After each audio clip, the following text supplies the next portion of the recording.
Orihuela, vista desde el puente de Rusia. Hoy llegamos al puente de Rusia un poquito más tarde de lo habitual, pero va a merecer la pena la espera. Ya nos acompaña en este puente Antonio Mazón. Hola, ¿qué tal, Antonio? Muy buenas. Buenos días, Alfonso. Según nos anunciaste la semana pasada, hoy toca hablar de los sucesores de Abderramán III y el famoso Almanzor. Y lo prometido es deuda. Una aclaración. Desde que comencé esta serie, he intentado contextualizar permanentemente el panorama en Orihuela, en la Cora y en el resto de Al-Ándalus. Pero una vez sometida por Abderramán, apenas hay noticias locales durante el periodo califal. A pesar de todo, no podemos comprender lo que pasó en nuestra ciudad entrado el siglo XI sin hablar del final del siglo X y de la descomposición del califato. Y tiempo para todo no tenemos. Así pues, voy a dedicar el programa a este periodo sin hablar de Uryula y en el próximo nos emplearemos a fondo con ella. Pues no lo perdamos.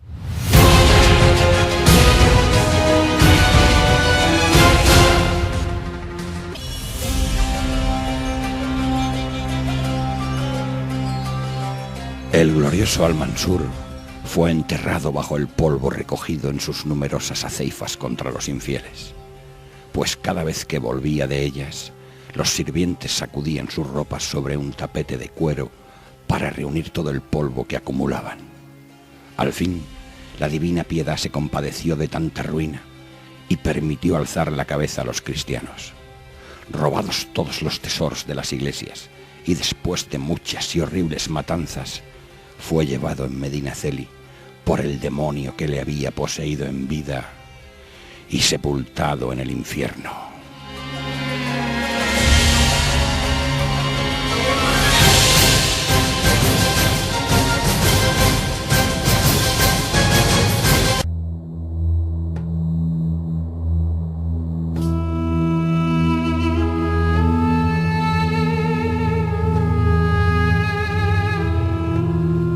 El segundo califa fue elegido sucesor cuando solo contaba 8 años, pero la longevidad de Abderramán III le obligó a esperar hasta los 47 para ser proclamado.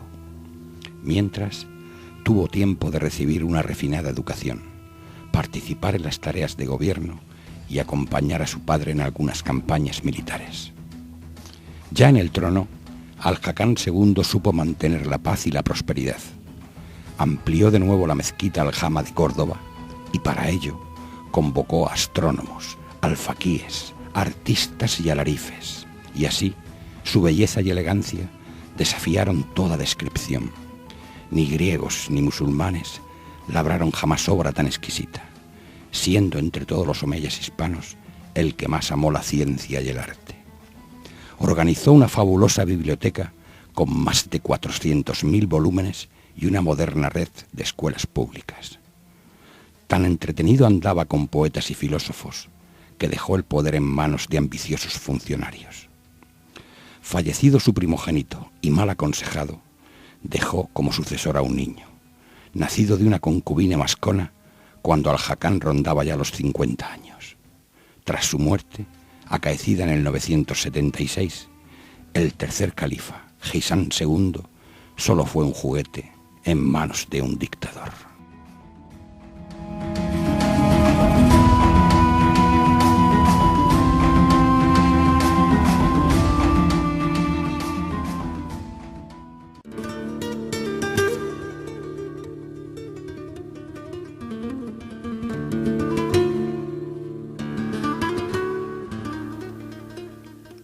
Abi Amir Muhammad pasó a la historia de España como Almanzor, castellanización del sobrenombre Al-Mansur, el victorioso. Era descendiente de aquella minoría árabe que participó en la conquista de la península ibérica en el 711. De clase media, su padre era un terrateniente venido a menos. Fue destacado estudiante en la madrasa de Córdoba, donde se convirtió en algo parecido a un jurista. Sin recursos ni influencias, comenzó su carrera como escribano en un pequeño tenderete, llamando la atención del cadí de Córdoba, que le ofreció trabajo como auxiliar de su tribunal. Allí conoció al que fue su mentor, el visir o primer ministro Al-Musafi. Inteligente y culto, el propio califa se fijó en él quedando como tesorero de los bienes de su heredero. Así conoció a la favorita de palacio, una vascona convertida al Islam, y dicen las malas lenguas que fue su amante.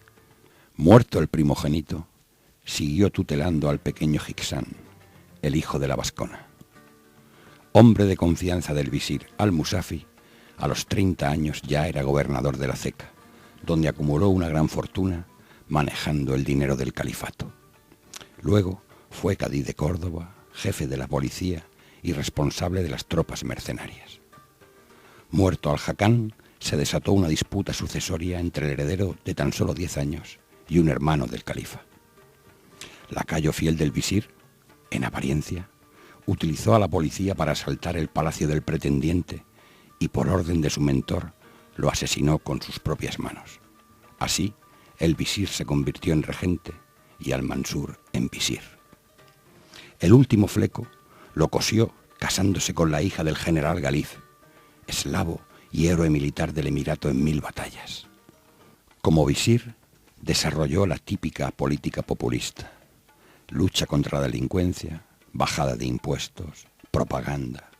Hasta se ganó el favor de los imanes, endureciendo el trato a los mozárabes y quemando buena parte de la biblioteca reunida por al-Hakam, que fue expurgada de todos los escritos clásicos, cristianos o judíos. Rico, poderoso, popular, con el ejército y el clero bajo control, era el momento de dar el golpe definitivo, deshaciéndose de su mentor y luego de su suegro. Al-Mansur nunca se proclamó califa, pero eliminados todos los obstáculos, se convirtió en el amo incuestionable del califato. Coronó a Hixán II y lo encerró en la Medina al-Zahra, rodeado de lujos y placeres, una jaula de oro para aislarlo del poder. El pueblo le adoraba, pero la aristocracia árabe lo consideraba un advenedizo. Para librarse de su influencia, suprimió las mesnadas de los señores en el ejército y lo llenó de mercenarios bereberes reclutados personalmente en el norte de África. Carismático entre sus tropas y con gran talento militar, llevó a cabo más de medio centenar de campañas contra los cristianos sin conocer la derrota, haciendo honor al título que él mismo se había impuesto: Al-Mansur bi Alá, el victorioso de Dios. Asoló Burgos, León, Barcelona, Santiago, Pamplona. Cuerdas de miles de esclavos y toneladas de botín llegaban a la capital en medio de desfiles victoriosos dignos de los emperadores romanos. Con el califa rodeado por el dictador y sus hijos destinados a sucederle. En Santiago utilizó a los cautivos para trasladar a hombros las campanas de la catedral y las puertas de la ciudad hasta Córdoba. Otro medio de legitimación y propaganda fue la construcción de la Medina al-Zahira, su propia ciudad, el símbolo de su familia, la nueva dinastía amirí. En su última correría, con más de 70 años, se puso a la cabeza de su ejército a pesar de sentirse enfermo. Corría el año 1002. Su estado se agravó y decidieron trasladarlo a la base de Medinaceli, donde murió probablemente a causa de una artritis gotosa. Por fin, los reinos cristianos suspiraron aliviados con la desaparición del que llamaron el azote de Dios.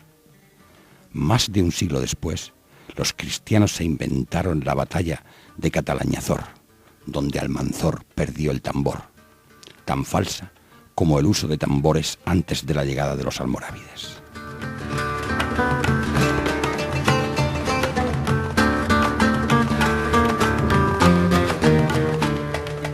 Le sucedió Abd al-Malik, su hijo predilecto. Almanzor el Chico le llamaron los cristianos, un gobernante eficiente y un buen jefe militar. Pero los inmensos ejércitos organizados por su padre necesitaban algo más: un líder indiscutible y continuas campañas para mantenerlo a base de botín. La cohesión era difícil. Los bereberes fieles al hijo de Almanzor, los eslavos al califa, árabes y muladíes agrupados de nuevo por afinidades tribales. En una de sus campañas, Abd-el-Malik cayó misteriosamente enfermo y llegó cadáver a Córdoba. Su hermano Abderramán heredó todo el poder y el pueblo le acusó de haberlo envenenado. Era el hijo segundón que Almanzor tuvo con una princesa vascona, la que trajo como rehén de Pamplona. Por lo tanto, era nieto del rey Sancho, y por su parecido físico le apodaron despectivamente Sanchuelo. Había convivido junto al califa en su palacio y tenía con él mucho en común: hijos de Vascona, viciosos y amigos de la juerga. Para colmo, Abderramán Sanchuelo tuvo la osadía de proclamarse sucesor del califa, algo a lo que no se había atrevido ni su padre. El califa, sin hijos, así lo declaró. Aquello cayó como una bomba entre la aristocracia de Córdoba. Se sentían humillados por un advenedizo sin sangre real, hijo de cristiana, impío y bebedor. Para conseguir algo del prestigio alcanzado por su padre y su medio hermano, su última estupidez fue ponerse al frente de una campaña militar en febrero. La palabra ceifa, que hemos utilizado varias veces, deriva del árabe y quiere decir cosecha o expedición estival, de verano, cuando se hacía la guerra. En su camino hacia el norte, acompañado por las 70 mujeres de su harem, quedó atrapado en Toledo por las condiciones meteorológicas. Su salida de Córdoba con el ejército fue aprovechada para consumar un golpe de estado. Árabes y eslavos tomaron la Medina al Zahara, haciendo abdicar al pelele de Gisán II en la persona de otro omeya llamado Muhammad, bisnieto de Abderramán. Asaltaron la ciudad-palacio construida por Almanzor y durante una semana fue saqueada y demolida hasta los cimientos. Controlada la capital, se proclamó califa con el nombre de Muhammad II, declarando la fitna o guerra civil a Sanchuelo. Este intentó regresar para hacerle frente, pero las tropas le abandonaron, se refugió en un monasterio y allí mismo fue degollado. El nuevo califa puso precio a las cabezas de los bereberes, fieles a la familia de Almanzor, y estos coronaron a otro bisnieto del primer califa llamado Suleimán. Derrotado por Muhammad, los bereberes huyeron a Tuzmir, donde tomaron Urjula. Pero Muhammad fue asesinado por los generales eslavos que repusieron al legítimo califa. Suleimán regresó y depuso de nuevo a Gisán, del que nunca más se supo. En medio de este caos, la poderosa estructura estatal se vino abajo, perdiendo el control de todo el territorio. Almanzor había llevado el califato a la cima del poder político y militar, pero sentando las bases para su destrucción definitiva. Tras su muerte y la de sus hijos, el Estado cayó en un continuo proceso de violencia y descomposición, estallando en múltiples taifas que quedaron en manos de pequeños reyezuelos que ya no podían hacer frente a los reinos del norte, notablemente reforzados por la emigración de los mozárabes provocada por Almanzor. Tuzmir dejó de ser una provincia y sus territorios se repartieron en varias taifas. Así, Urjula fue pasando por la de Almería, la de Denia, la de Murcia. La semana que viene hablaremos de lo mucho que pasó en nuestra ciudad a partir de entonces, hace más o menos 1000 años.